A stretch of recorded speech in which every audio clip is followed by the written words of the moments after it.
Have you ever wondered about life's biggest questions? Like, why am I here? What happens when we die? Or what else is out there? Well, we have, and we love to talk about it. And if you're listening, we think you probably do too. I'm Robyn. And I'm Karen. And we've spent our lives searching for those answers, and we're seekers just like you. We'll be talking to some of the most fascinating spiritual teachers, healers, and scientists, and showing you how you can use some of their spiritual practices for yourself. We'll also be sharing stories of other seekers to motivate you to live your fullest life. And we'll be translating it all, so the spiritual stuff won't feel so out there. So if you're curious, get ready to rediscover why we're here together. Has this ever happened to you? You get this voice, this inspiration that comes to you, that you should do something, call someone, go somewhere that, well, doesn't seem to make sense. You think to yourself, oh yeah, that would be nice, or I should do that. And then your brain jumps in and talks you out of it and convinces you to save the idea for another day. Well, for me, that's how Sedona happened. Sedona has been a voice, a yearning, a place that I've dreamed of visiting for as long as I can remember. But daily life was always ahead of that dream. And it became a bucket list thing. You know, the thing that you say you'll do when you get all the other important things done. Thanks to conversations we have on this show, I decided to listen to that voice. And the whisper of inspiration turned to consideration and then action. And that act of following through on that intuition transformed me. As we love to share on our show, these are the experiences that are led by our soul. If you look, you can always find the magic ready to lead you where your heart wants you to go. This is exactly how Karen's trip to Sedona happened. And of course, it was the journey of a lifetime.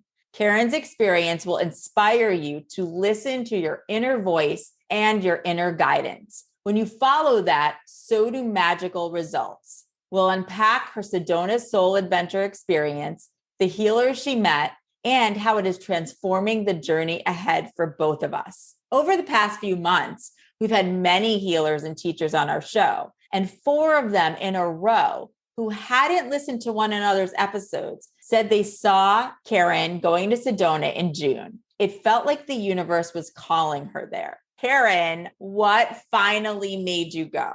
In addition to having 4 people on this show, which was crazy, tell me that they saw me in Sedona or that I should go to Sedona. When it was in my head, you know this, we talked about it. You and I did, but no one else knew. Yeah. And can I ask one question? Because people ask me this now that they know you went. Did you rent a red car? Was there any red car? Is it Julie's reading? Apparently there was a red car. So funny because Julie herself did text me while I was in Sedona asking me if I got a red car. And it was funny because when I got my rent-a-car, I was very tempted to ask for a red one, but I was like, nope, I'm not gonna mess with it.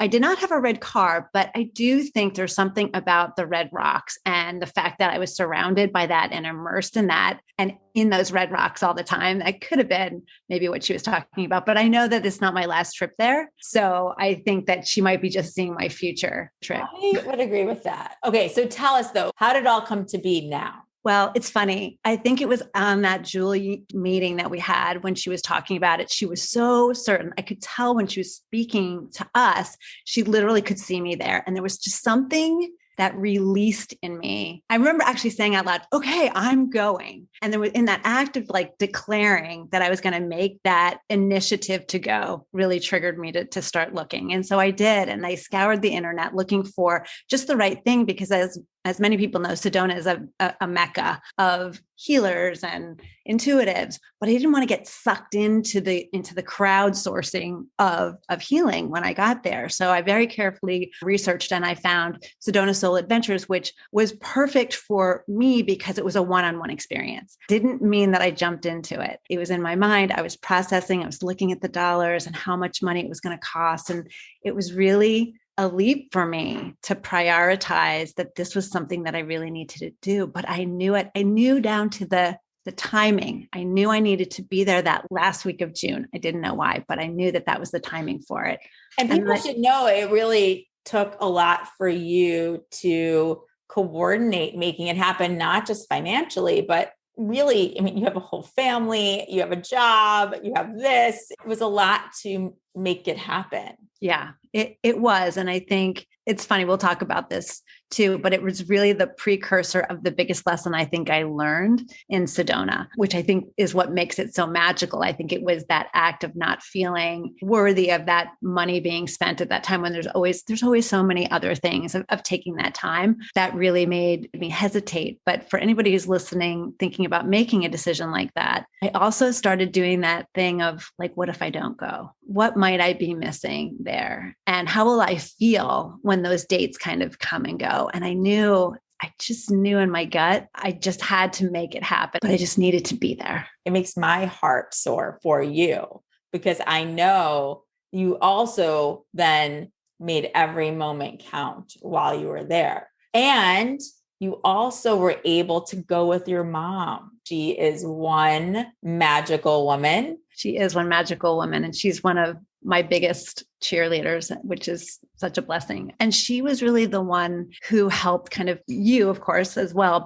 But she helped really push me into that feeling of like, what if you don't go? And what would you do if somebody else, if I was on that receiving end, if I was making that choice, what would you say to me? So it was just so helpful to have her there. But I think the ultimate thing she said to me was, I'm going with you. She said, I gave birth to you, and this is going to be like your second birth, and I want to be there to see it.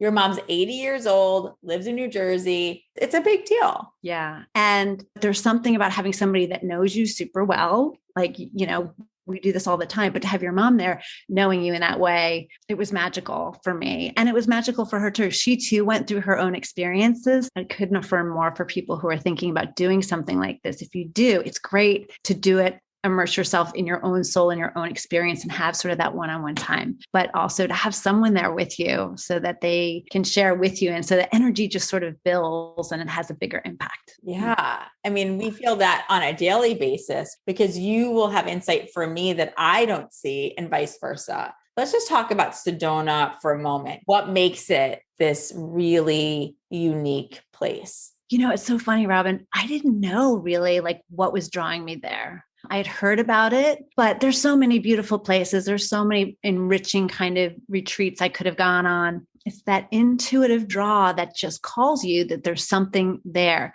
I can talk about this in a minute when we went out with one of the shamans into the Red Rocks, but you're in the middle, literally, of the flattest possible desert. There are some hills and stuff as you're coming out of Phoenix. But when you get to Sedona, all of a sudden these red rocks like sprout out like they're huge mountains, huge castles really that have been carved out of the rock. And it literally is a place where there are 7, like the chakras that are in a huge, big circle. So each one of those huge mountains is a vortex of energy. So that entire area within that cocoon of Sedona is completely energized land. So that there's got to be something underneath if the ocean was able to carve out those majestic hills in that way there and nowhere else. And you literally feel that from the moment you get there, and it's awe-inspiring. I got the chills too by just listening to you. And it's so interesting I've only been to Sedona once, and I was probably 21, and I was with some of my best friends on a spring break trip. Totally different intention. Yes, we were on our way to Las Vegas after that. Well, there you go. But I hope people go and investigate that a little bit more for themselves because it has that energy. And I can't wait now to go back with you. I think people now are kind of heeding that call of flocking to that something more, something might be there that can inspire them at this point in time. I also have to say too, those who live there really respect the land. Even the hotels that I went to, you're not allowed to take any of the rocks on the land. And they were very careful about where they built the hotels, that they got shamans to come in and communicate with the spirits there to make sure that they understood that their intentions in building the hotels were good. So there's a very respectful feeling there about the land and respect for what Sedona is. And it radiates in the people. Like I couldn't get over in the hotels and the restaurants, the waiter, like everyone, not one single person had anything but this sort of like happy spirit. It's like so many have come to live there because they are called. They can become who they are in that energy. That's so beautiful. And so let's talk about this plan that was put together for you by Sedona Soul Adventures. It actually sounds so similar to what we try to do with certain people, trying to customize a plan for them with the right healers and the right teachers and the right practitioners, depending on where they are in life. So how did you find it? And then let's dive in. Yeah, there weren't a lot of programs to choose from, but I knew that I needed to be in a program that had really vetted people. I really wanted those authentic experiences with people who are there for a long time and who do this for their lives. It's their calling to do it. And when I vetted out a few, there are some that are very new that look really great and cool. But the one I picked it because the woman who started it was on her own soul's journey. 20 years ago, she was a lawyer and had come to Sedona. It's funny. I think the more I hear, I think people, once you go, there's something that happens to you. If you go there on a soul's quest, there's something that calls you back. I've heard it from a number of different people. And she had done enough of these experiences that she started her own Sedona Soul Adventures experience because she wanted other people to be able to experience it as well. So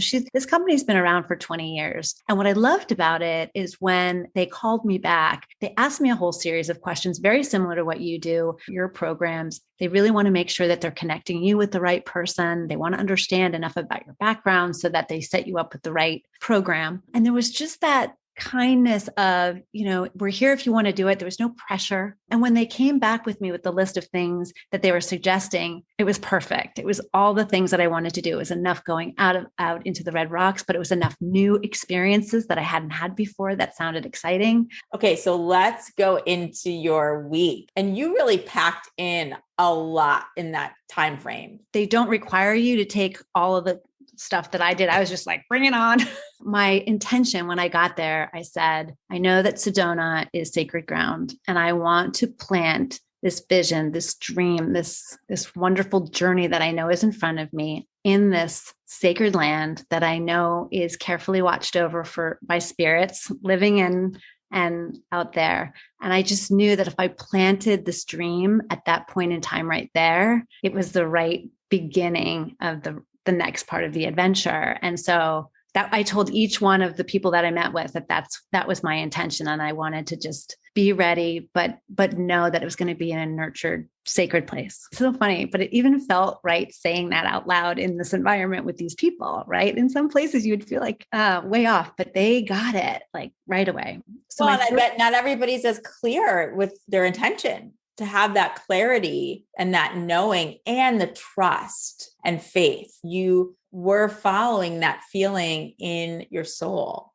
Yes, with the nurturing from you, the nurturing from my mom. Again, if anyone is out there listening right now that's considering doing something like this, you definitely may need someone to encourage you to do it, because it is that leap of faith that you're spending money on something for your soul. This is something that is nurturing you from the inside out. And that is a commitment you need to really make to yourself. And I knew from my own experience, and while I didn't go to Sedona, I had a different spiritual experience and made that similar commitment to myself several years ago. And because I did that and believed, I knew in my heart it was the right time to spend the money and to invest in myself and do what we like to call soul work. Yep. That changed my life. And that's where we are now, working together, and there's so much more to come. But that took that commitment, and I'm so excited that you made the same commitment for yourself. And it might have been in Sedona. It doesn't matter. You did that. That's a really good point. And it doesn't matter. This was one type of experience. I think some people can get it by whitewater rafting for a week in the wilderness, because they're going to immerse themselves in that and just really follow. Again, it's what it says right here. It is. And you have to follow that. And but at the same time, you were getting those messages about Sedona in particular for a long time. So should I start with? Yes, please. Okay. Tell us about these experiences.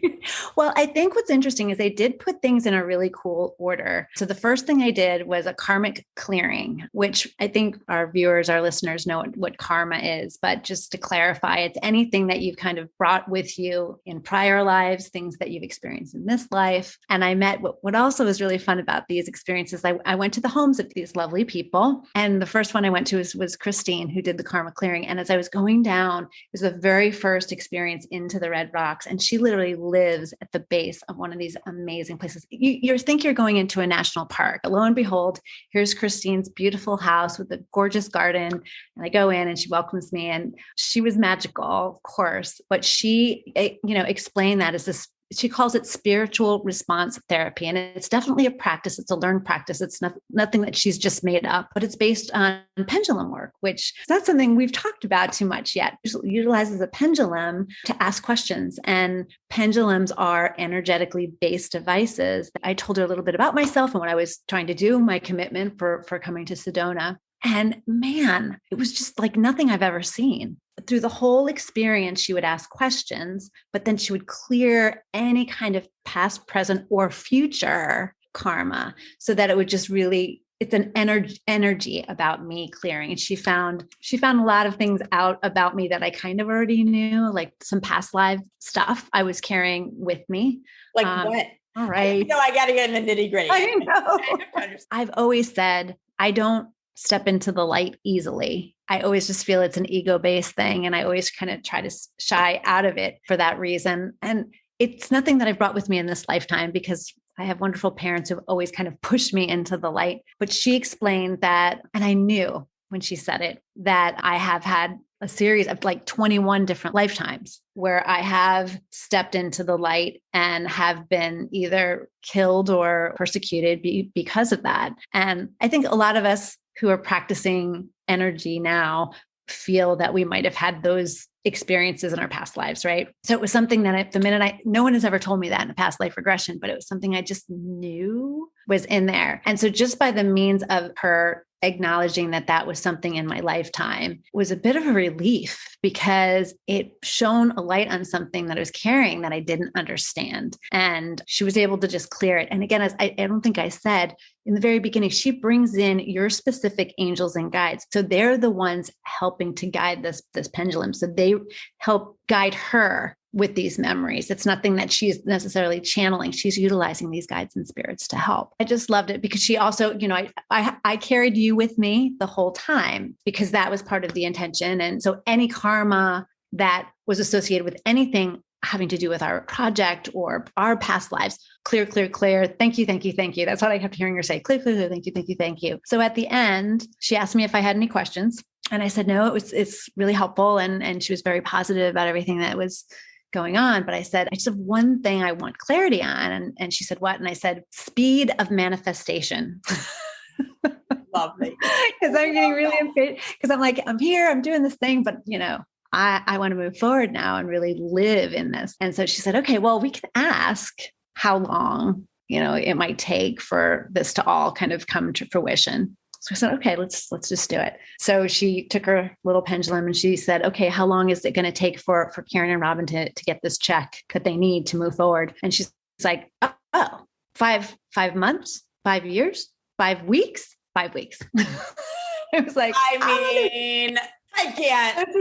So she's like, listen, you can't take this, she caveat all these things, of course, but it was fun. As we've been saying over and over, what this information does to you energetically is it allows you to believe in the magic. It allows you to open up to that hope, to that receiving that this really is on its way. And so even though we know timing is not real time, it was the idea that where I was sitting at that moment, I was energetically connected to the manifestation of my vision. And that was amazing. Well, and listen, we're going to hope for 5 weeks.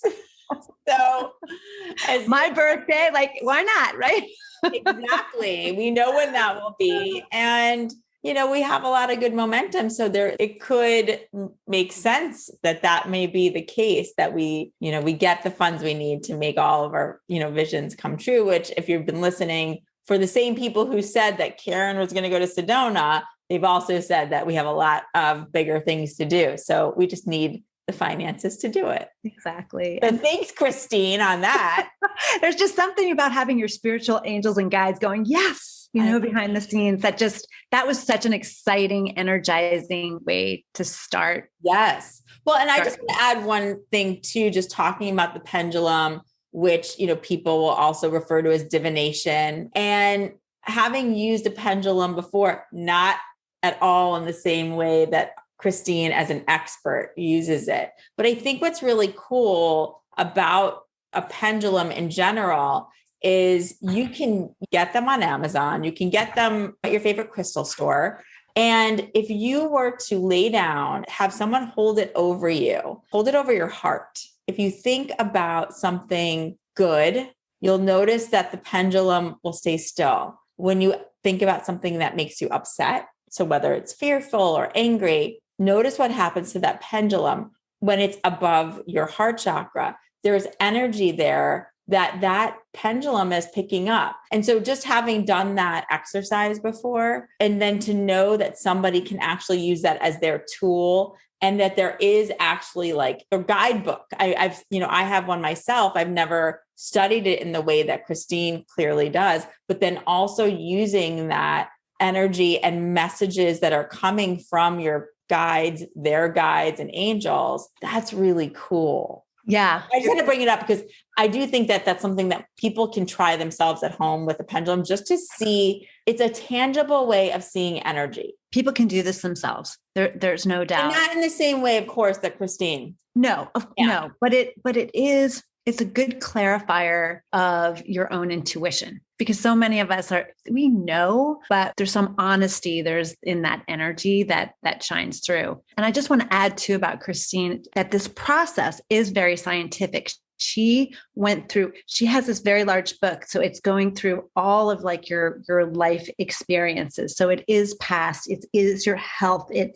I'm just looking back in my notes because I want to make sure I'm communicating what she does correctly. Freedom, how you feel about freedom and money and all these things, that you carry these karma beliefs because we are eternal beings. We carry these beliefs with us and they're in our DNA, and they can preclude us from doing the things we really want to do. And we don't even know it because it's in our past. I actually look forward to meeting Christine as well. And I just love that is the way you began your whole journey that week. Yeah. It was like, clean house, get rid of all the stuff. Well, the other thing is to highlight what you did here also about your past life and not stepping in the light. Mm-hmm. So let's just keep that on people's minds as we go forward. Yeah. So that's a really good segue into my emotional clearing through shamanic healing. So the intention with meeting with Heather was a little bit different. She's definitely a shaman by trade and really can tune into the body as well as the energy field. So what she was able to do was kind of go in and see really literally what kind of imprints these past life or present life memories have had, again, on anything that would inhibited me from manifesting what I wanted to do. And it was funny. She goes, okay, what happened to you at 14, 26, and 28? At 26, I had my daughter. So that was like a big, big moment for me. But immediately after that, in that 26 to 28 time, my husband decided to leave. And it was betrayal. It was abandonment. There was a lot of that. So I got that. 14, could not for the life of me figure it out. Poor Heather, she tried everything she could to like gently bring that memory up. And I really couldn't figure that out. But then she was like, is there a feeling of like not worthy in you? And I was like, oh God, yes. I mean, that I've known about. She's like, that's definitely here. It's definitely something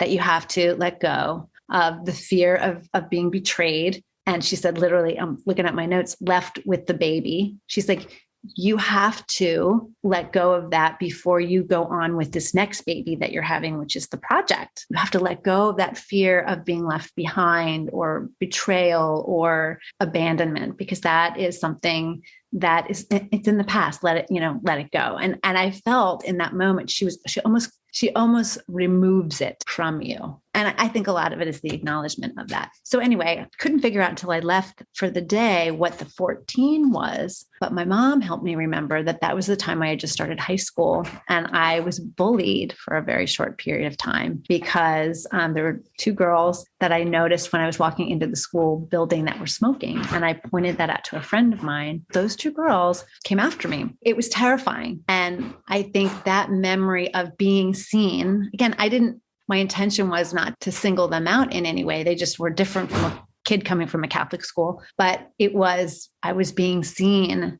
as someone. I was pointed out by these people. And I think that fear was a trigger for any past life experience that I might have had that Christine brought up, which was of being seen for bringing in the light or all those other things that I didn't. Definitely. Well, and it wasn't when we were talking, because we did a quick recap of some of these experiences the day you got back, and wasn't the experience of the bullying, wasn't that the first day of high school? And you were coming in, I just think for context, you were coming to a new school. You'd gone to Catholic school for your whole elementary and middle school years. You were going to the public high school. You knew like one person. I think that's what makes it even more traumatic, is that it was like this new place and you were just making a comment. Yes, exactly.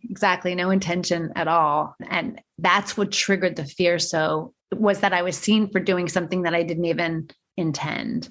And yeah. So I just thought that was just so interesting that again, beginning to link and thread through all of these experiences, a storyline almost about myself that I totally buried that memory completely, but it made perfect sense within all of this context. So it was quite eye-opening. Yeah. And actually the way that you talked about the 26 to 28 those years and the being abandoned.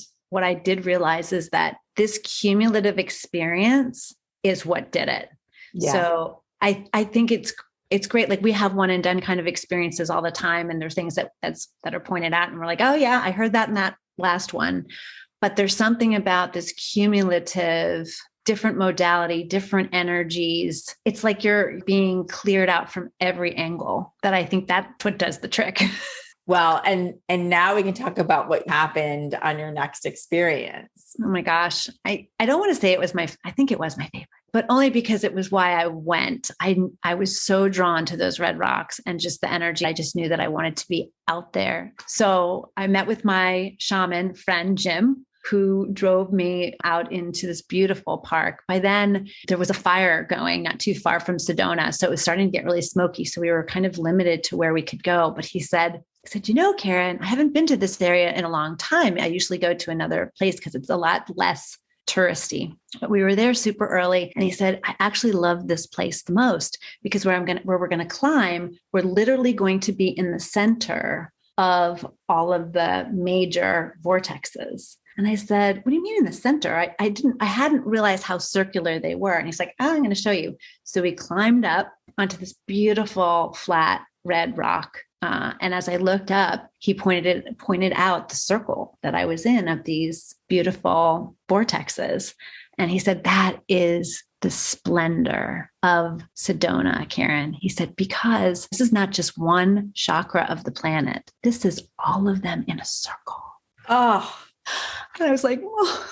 Oh my goodness. I had no idea. And he said, no, not everybody talks about it. But he said, you are now right in the center. I have the chills. Anyone listening, I can't say enough about that experience. Jim did an amazing job. We got halfway up and then he started to play this beautiful, magical flute that he has. And I'll share it so people can see it. I recorded it because it's the sound of the earth. It's the sound of the Mother Earth. That's the best way I can think of to describe it. And in that moment, I forgot, sounds so silly to say, I forgot that I'm a resident of planet Earth, that I am a human being living on a planet, and that I am connected to this living soul. And I just felt it in that moment, looking around and listening to that flute, that a reconnection with earth that I had really literally forgotten I had. And we've talked so often about how I need to be outside and I need to play and breathe. And it was just like Mother Earth saying, here I am. This is me in all my glory. This is just a moment of what you need to experience more of.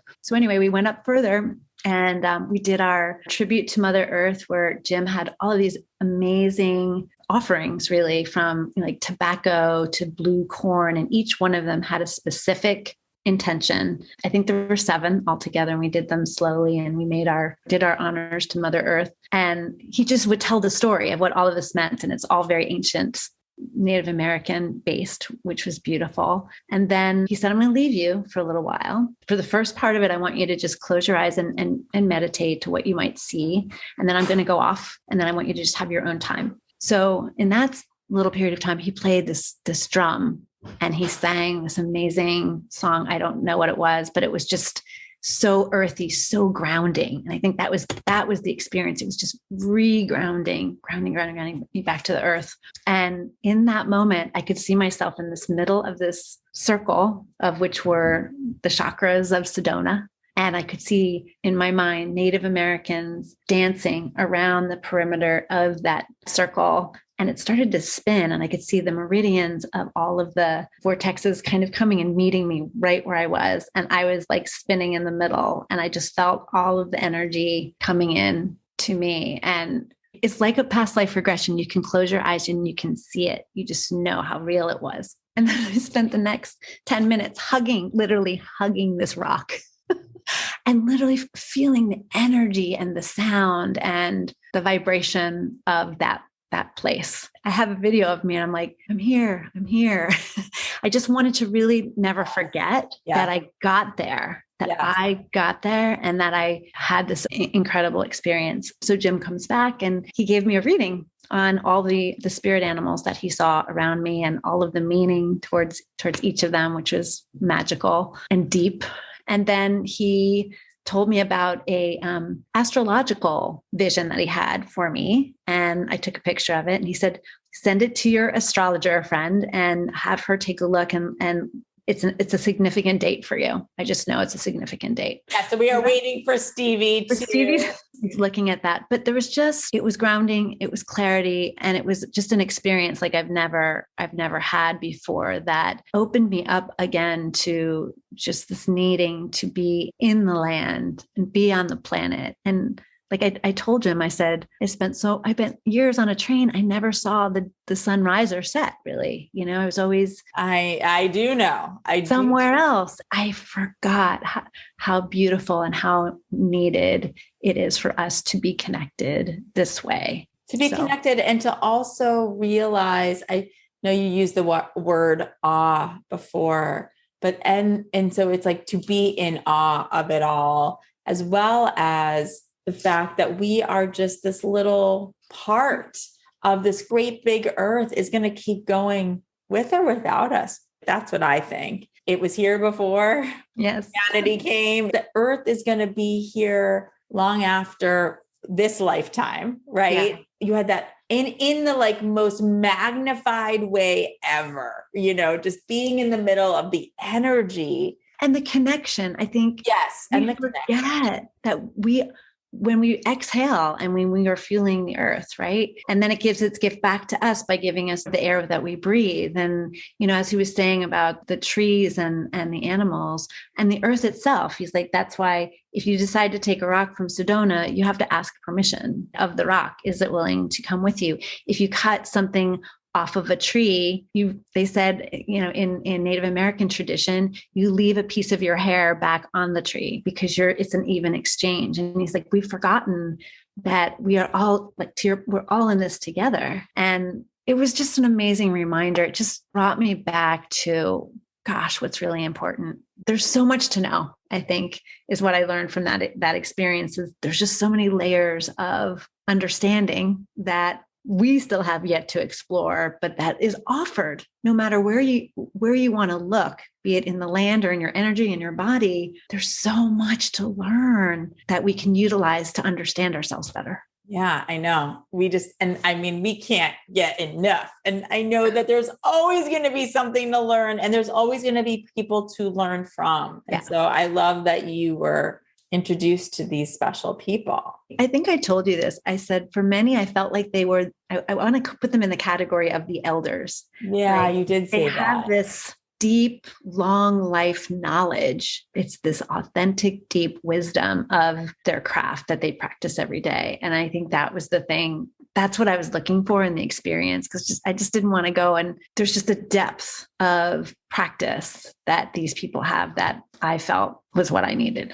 Yeah. So let's keep going then. Then I did an inner journey with breath and sound with this beautiful woman named Yana. She looked like an angel herself. Her breath work, we've done breath work before. I have a very difficult time with breath work, I think. Which is very interesting for those listening, because Karen's a runner. And I just think that's so interesting for you that it actually is difficult. I know. And all I can think of is that, because if you think about running, it's a discipline. You run to get it done quickly because you're in the hurry to do other things, even though it's my meditation. So I think part of the breathwork issue is I've conditioned myself so much to not really have to breathe a lot when I run. And so I think it's very hard for me to take those deep, quiet breaths. I have a hard time letting go. Let's talk about the setup and then talk about the actual experience. Another home, again, at the foot of the Red Rock. So they're literally sleeping in these vortexes of holy ground. So you walk in and you feel that. Then in this special room that she had this big, beautiful white leather chair that was just the most comfortable thing I've ever been in.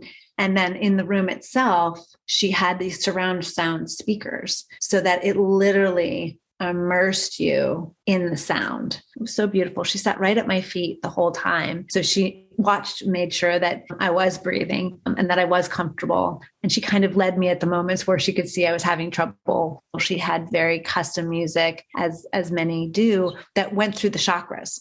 So it was really, and as the music started, it started in the root chakra, which was drums.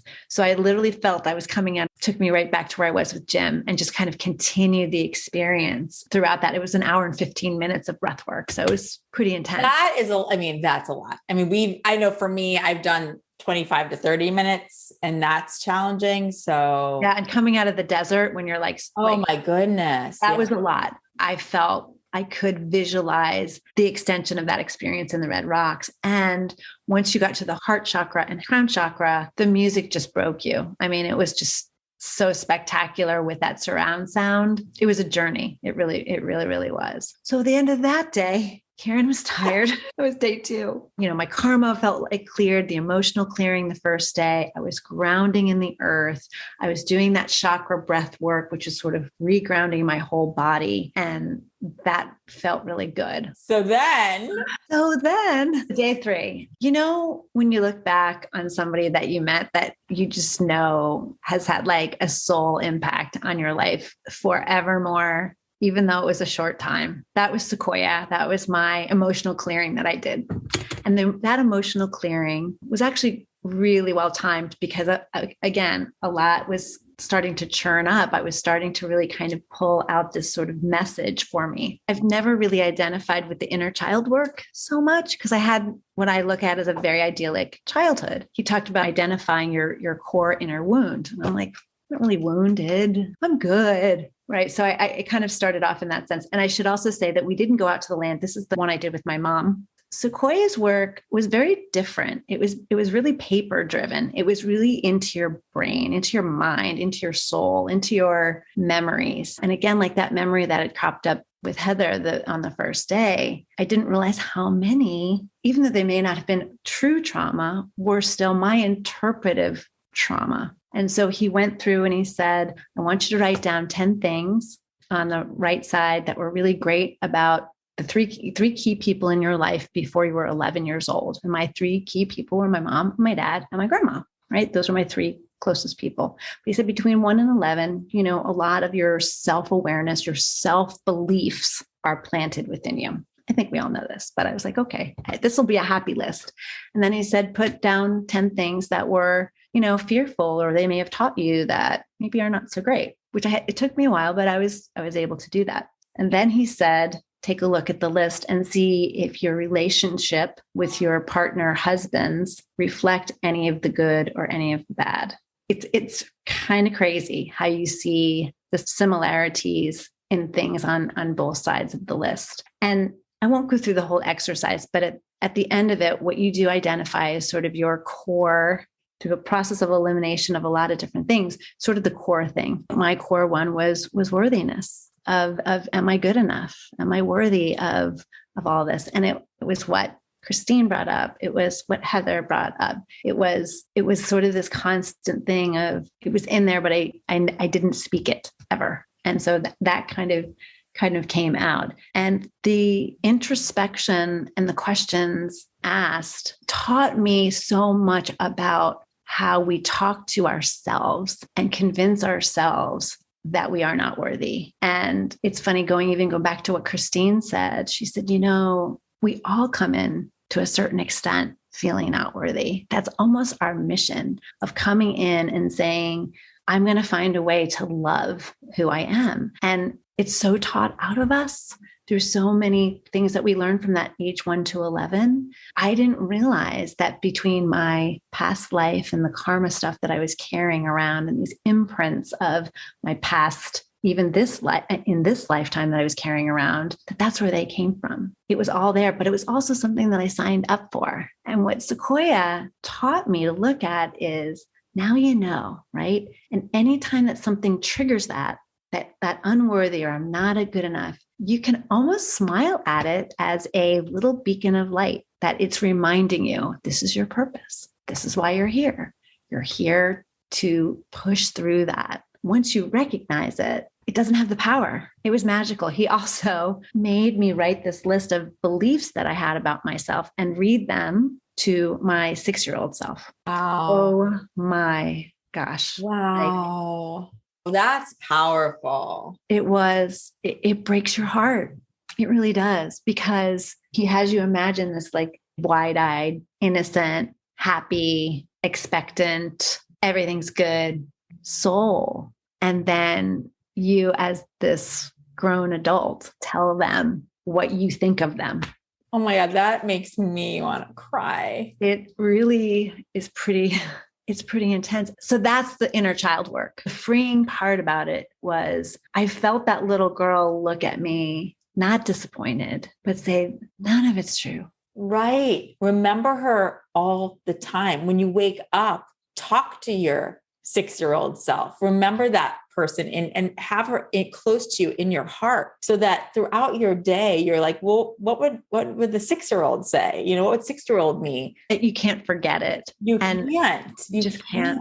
And the thing that was so helpful about that exercise is that I realized when I told this child all these beliefs about myself, the beliefs were not actually mine. They were beliefs that I learned from corporate America. They were the measurement that I had against a standard that I don't even really believe in at all. And that when I stood back and I really looked at those words, I realized that measurement was a lie. It was not right. It wasn't me. And Sequoia, my mother, of course, who was there, were able to show me the me that they saw, the me that Sequoia didn't know me well, but just with what I told him about my life, he was like, look at the real you. And I know that sounds just so strange, but there's a clarity that you get. There's a release. There's a self-forgiveness. I was just going to say, to me, what that 6-year-old was also saying to you was, I forgive you. Yeah. I forgive you for believing that. And that's not true. Yeah. And he has you write down on this piece of paper that it is a lie. Like, he makes you really own up to that. So, I mean, there's much more to it. I'm sure I'm not doing it all justice, but the takeaways for me were profound. This experience, to me, took the most amount of work for yourself to dig into yourself. Yes. Rather than someone else actually helping do it for you. Yes. He was providing kind of the highway. So many of our experiences, which we love, are just having someone else tell us what you see, but you actually have to see yourself first in this experience in order for him to then help you clear it. And It's so true. And again, if you kind of look at this flow of this experience where you start by understanding the karma that you have in your past life that you're bringing with you, and then you start to see what are these imprints, these emotional imprints that I'm carrying with me as a result of that in this life and in past life. And you can sort of release that first day, then you are open to grounding in the planet. You're open to sort of re-energizing yourself as the person that you are without all that baggage. The breath work to me was like, let it go, re-energize yourself. And then with Sequoia, it was like, now let's talk about, let's deal with how you talk to yourself and those beliefs that are sort of embedded in you, this programming that you've done in your brain. Let's undo that. Right. So I was at that point, even though I felt like I was done, I was in a way like done by day 2. I felt great. This was the thing that was really critical so that I wasn't going to start repeating the same patterns all over again. Yes. So I was so grateful, even though that was probably the hardest work I did. It was the most important. Talk about going deep. You really are peeling back those layers. And I think we just talked to Melissa Bernstein, who talks about really that depth. And for her, it's accepting the darkness and the light that makes her whole self. Right. And I think in many ways for you, most people who know you think of you as just light, which for the most part you are. I mean, from the moment I met you, I could see your light, right? But under the light, there is all of this other stuff. And it's not necessarily super dark, but that's the darkness that also makes the light, right? And so it is that work of peeling back, even things that you don't want to look at, even things that on a daily basis, you would prefer just to put your smile on and be a cheerleader for everyone else but yourself. And so this is really for you, all of this. And I know we still have a couple more experiences to talk about. I just want to remind you, and I will be your cheerleader, but you can also be your own cheerleader because you have all of that within you. And now you're just getting deep, which you've needed to do. I did, because we're all of us are so good at masking that stuff that we don't want to be seen. It's about not being seen. That's the message, right? Don't look at me. Don't look at this. Don't look at my bad stuff. Don't look at my light, right? I don't want to stand out. And so I think that was really the core of what he's trying to teach, is that, no, look at it. Because once I did that work and I looked at that little 6-year-old, I'm like, I am worthy. There's that release, because all of those stuffed beliefs about yourself, these standards that you measure yourself by, can be dissipated, and you can go back to that 6-year-old light. And that's really, as we all know, that's what it's all about. So that was Sequoia. And then was it the same day that you went to Janine for energy attunement? Yes. Body talk? Yes. What else could I possibly need right after that? But it was really important, because after all of that emotional work, I went to see Janine, who I didn't really know much about. I had very little information about what to expect, but she's very special. And what I have to say about Janine, who now you've met, who you've talked to, there's something about the minute you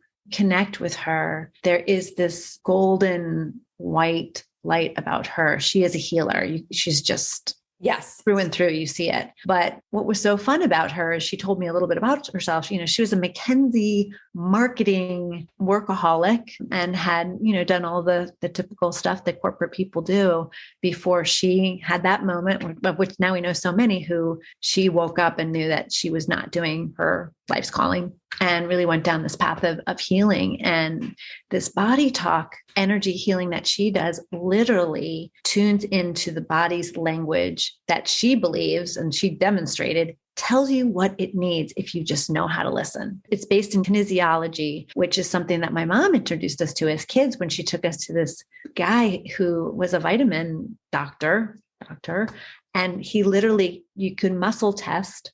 He would put vitamins in our hand and you could muscle test the ones that you needed, and it didn't, because his theory and that of Janine's is that your body knows and will give you the signs of what it does and doesn't need. So when I, lay down, the first thing that Janine said is, do you have trouble feeling worthy? Worthiness?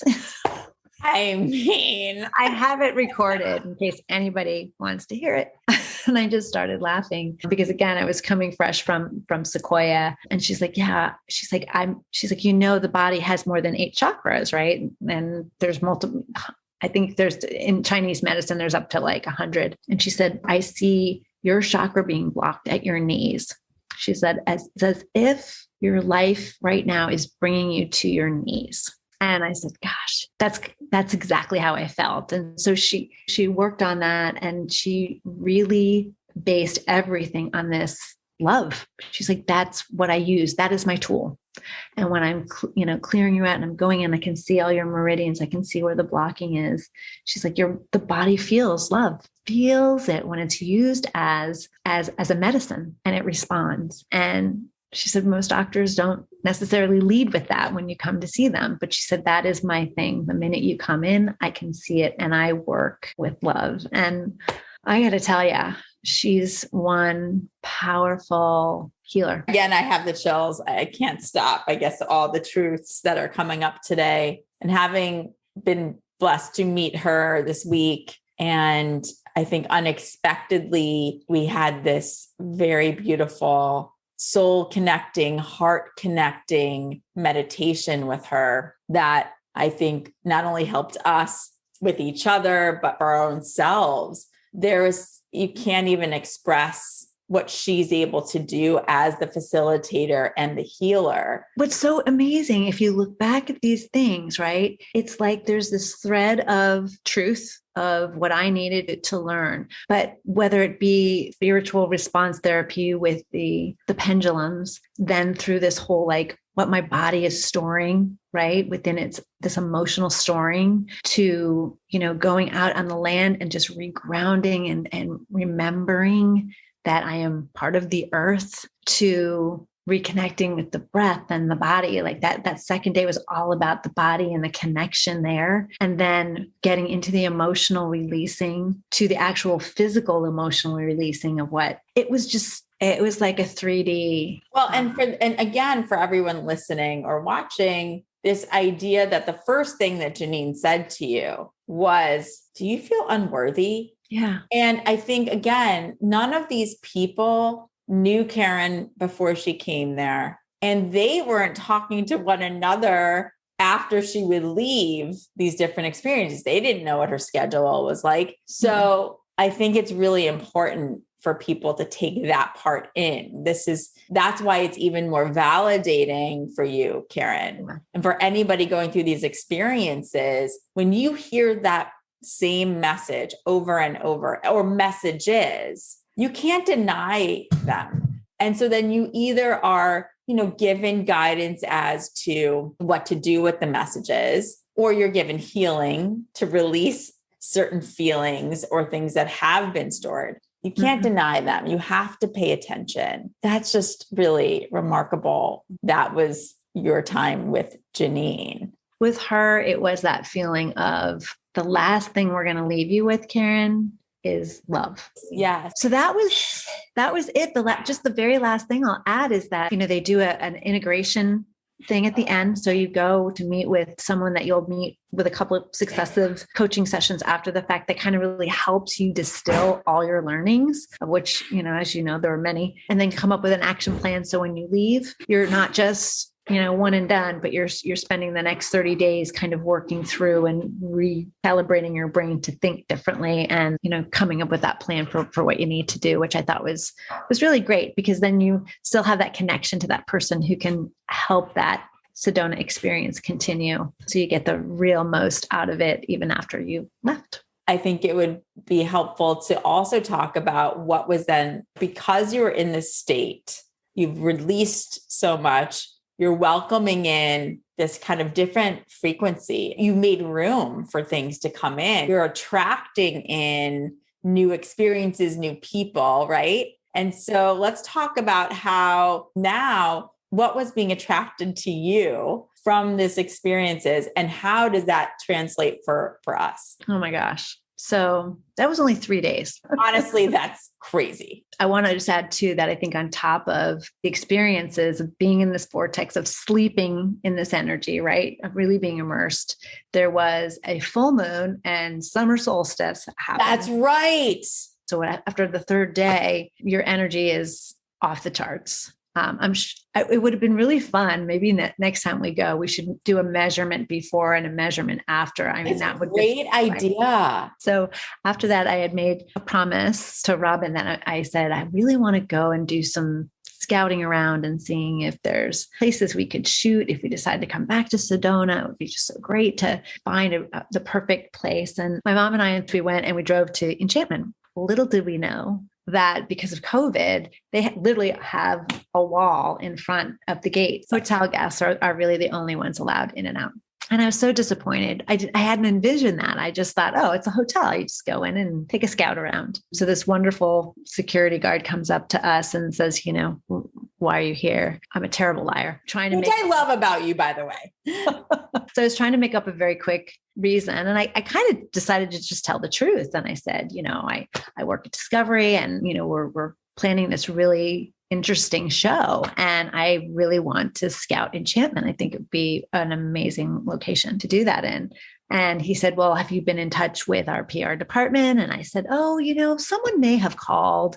I'm not sure, but I didn't make an appointment. And so he's like, well, let me go and call. So I thought, oh, well, forget it. Not getting anywhere. And my mother, of course, being my mother, was like, I think we're going to get in. And it was like a Star Wars mind meld, with the stormtroopers. It was like, oh, well, yeah, let them in. And we were met by this wonderful man named Steve, who was, head of their grounds and catering and events. And he just happened to be free and available and took us around in the golf cart and showed us the beautiful, beautiful location inside and out. He took us everywhere, took us to this beautiful place at the base of the mountains where people's weddings take place. That's ancient, special ground that they very carefully take care of. There was just not one moment of the entire trip that he left anything out. He introduced us to the PR folks that are there who just happened to be walking by.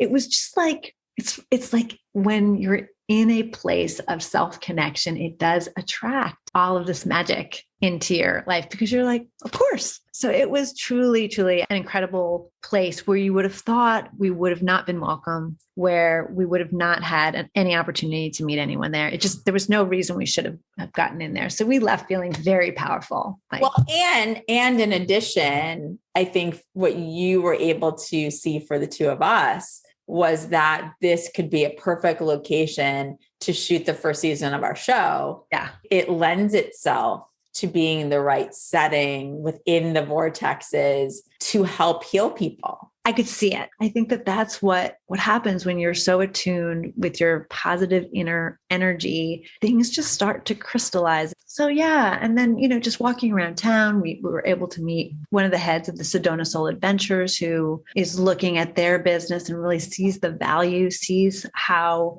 and is enamored with the vision that we have for what we want to do. And that was another affirmation that I got, that this is happening. This is going exactly the way it should be. It's right on time. It was just one beautiful affirmation after the other. It's amazing how when you're attuned to how possibility happens and you're really immersed in that higher self energy, your whole vision changes of what's possible. Post 30 days, you want to continue, you want to do the work, you want to reaffirm being out in nature, doing those mantras of you're worthy, because you have to kind of rewire your brain a bit. And when life comes back into reality, that energy gets sucked out again. And so you have to continue to do the work to really stay connected to all those lessons that you had. There's so much we don't know until we spend a little time with our own energy. We just don't. We just block it out. And